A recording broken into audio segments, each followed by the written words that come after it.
और अब बात कर लेते हैं उत्तरकाशी टनल हादसे को लेकर अपडेट आपको दे देते हैं। टनल के अंदर ऑगर मशीन भी फंस गई है और उसे काटने के लिए हैदराबाद से प्लाज्मा कटर और चंडीगढ़ से लेजर कटर मंगाया गया है और दोनों मशीनें सलक्यारा टनल पहुंच चुकी हैं और इन मशीनों से पाइप में फंसे ऑगर मशीन के ब्लेड्स को और पार्ट को काटकर निकालने का काम किया जा रहा है, जिसका एक्सक्लूसिव वीडियो न्यूज़ 18 के पास है और वीडियो में भी देखा जा सकता है किस तरह से काम चल रहा है।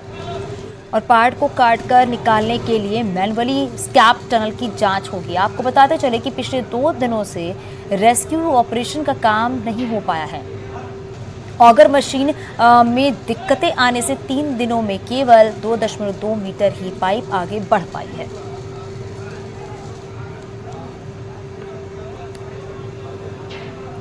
तस्वीरें आप देखिए, ये एक्सक्लूसिव तस्वीर कि किस तरीके से कटर से काटे जा रहे हैं ऑगर मशीन के पार्ट, क्योंकि ऑगर मशीन भी अब फंसा हुआ है। बताया जा रहा है कि उसे भी अब मैनुअली काम करने की कोशिश की जा रही है।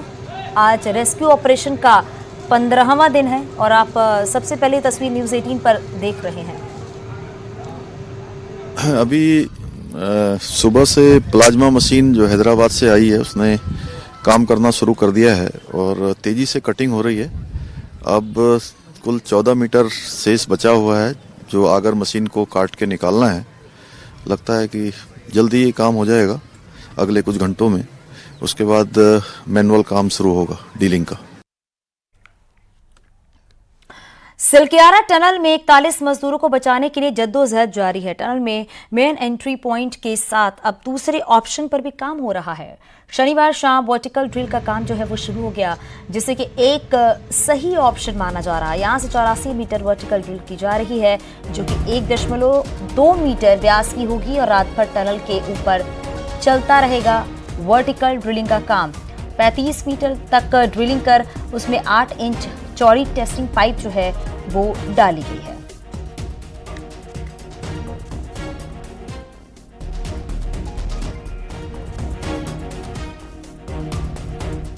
तो 8 इंच बताया जा रहा है कि चौड़ी टेस्टिंग पाइप जो है वो डाली गई है।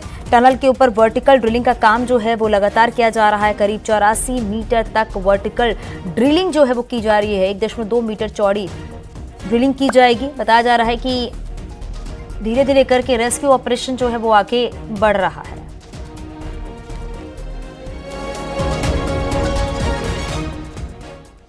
विज्ञान के सब अब आस्था को भी जोड़ा जा रहा है। टनल के बाहर बने बाबा बोगनाग मंदिर में इंटरनेशनल ड्रिलिंग और अंडरग्राउंड स्पेस संगठन के अध्यक्ष, जो कि ऑस्ट्रेलिया के नागरिक ऑर्गेनाइज्ड डिस्क है, और टनल के अंदर जाने से पहले मंदिर में मत्था टेक कर पूजा करते हो, साथ ही भगवान से प्रार्थना भी करते हैं। Prayer, that's what's in my mind, and I'm asking for whatever help the universe can give us to get the 41 men out alive.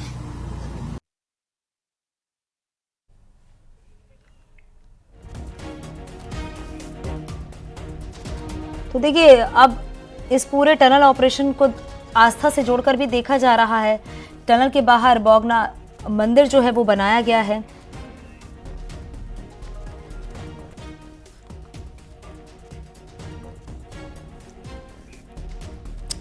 तो ये एक्सक्लूसिव तस्वीर आप देख रहे हैं न्यूज़ 18 उत्तर प्रदेश उत्तराखंड पर। देखिए किस तरीके से टनल में अंदर जाने से पहले मत्था टेकते हुए नजर आ रहे हैं, और क्योंकि लगातार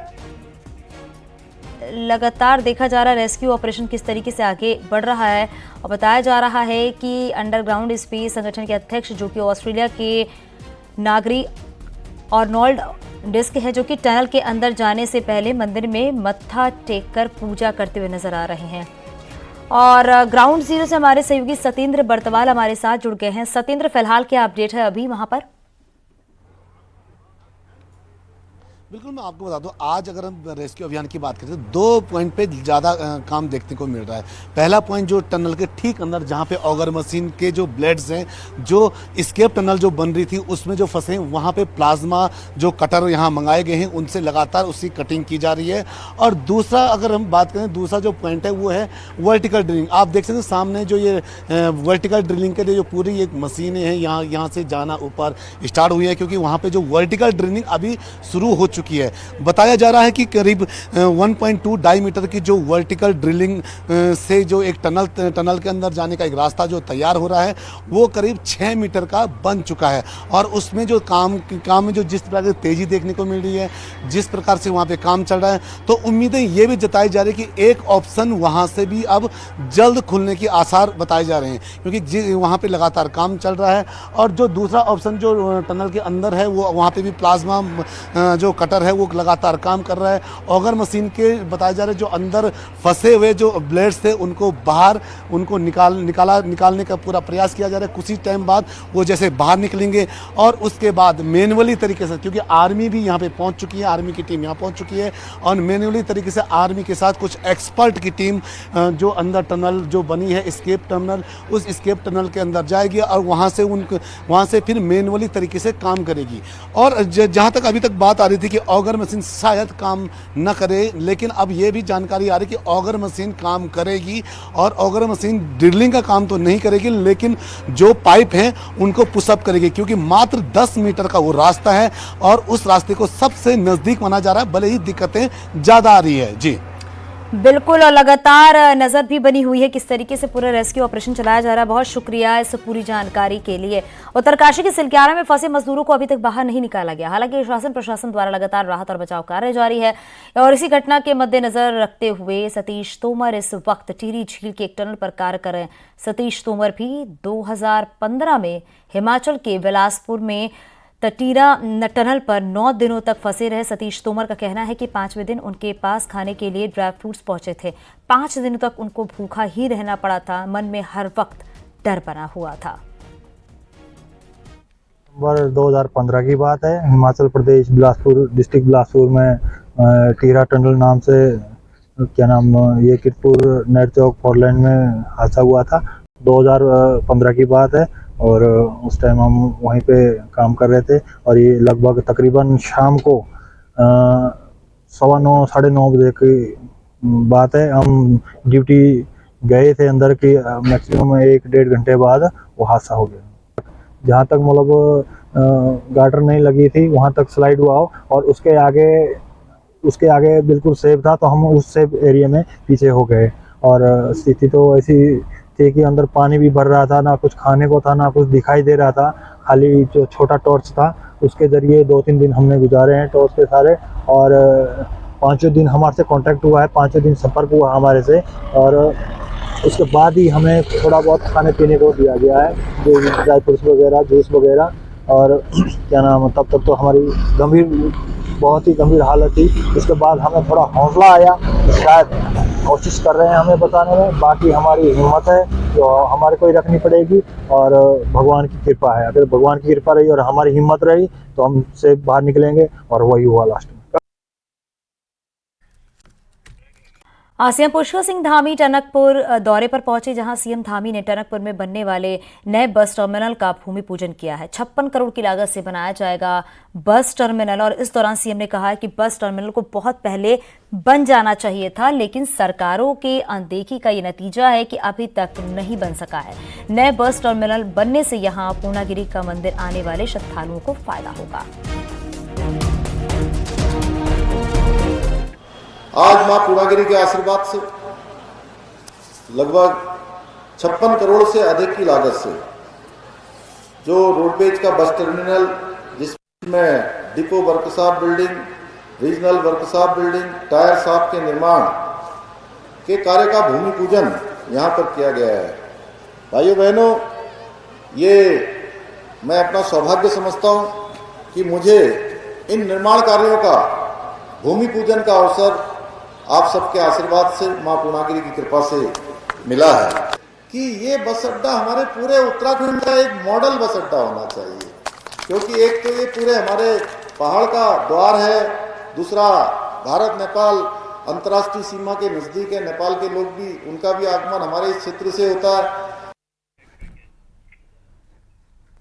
देहरादून में गड्ढे वाली सड़कों का ऐसा जाल बिछा हुआ है कि बार बार खुद सीएम धामी को अधिकारियों को फटकार लगानी पड़ रही है।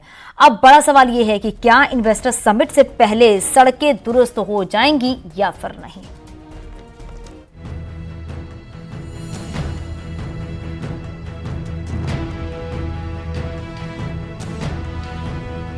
देहरादून में इन्वेस्टर समिट को लेकर जोरों शोरों से तैयारियां हो रही है और उससे पहले 30 नवंबर तक मुख्यमंत्री ने अधिकारियों को अल्टीमेटम दिया है कि शहर की सड़कें गड्ढा मुक्त हो जाए। रिस्पना बिंदाल, जीएमएस रोड सहित कई जगह सड़कें चकाचक भी की गई है, लेकिन अभी भी कई ऐसी सड़कें हैं जिससे गुजरना किसी चुनौती से कम नहीं है। लेकिन ना तो नगर निगम और ना ही क्षेत्रीय विधायकों की इन पर नजर है।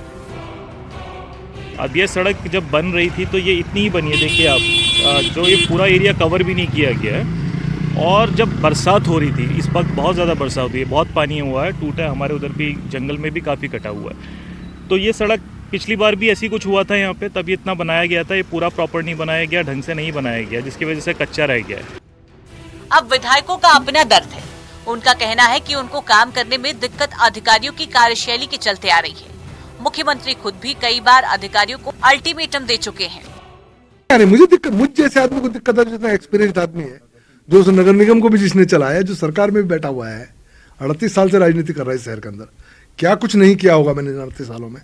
मुझ जैसे आदमी को भी चीफ सेक्रेटरी और सेक्रेटरियों से उलझना पड़ रहा है, बोलना पड़ रहा है, और उसके बाद भी चीजें ठीक नहीं हो पा रही हैं, तो चला कौन रहा है इन अधिकारियों को।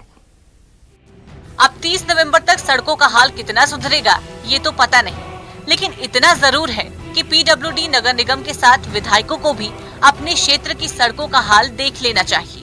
नहीं तो गाड़ियां इसी तरह हिचकोले खाती रहेंगी और इन सड़कों पर कब हादसे हो जाएंगे पता भी नहीं चलेगा।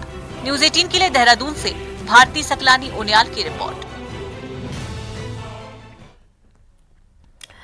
टीम इंडिया के स्टार गेंदबाज मोहम्मद शमी कल नैनीताल पहुंचे। शमी यहां सेंट मैरी स्कूल पहुंचे हुए थे अपनी भतीजी को लेने।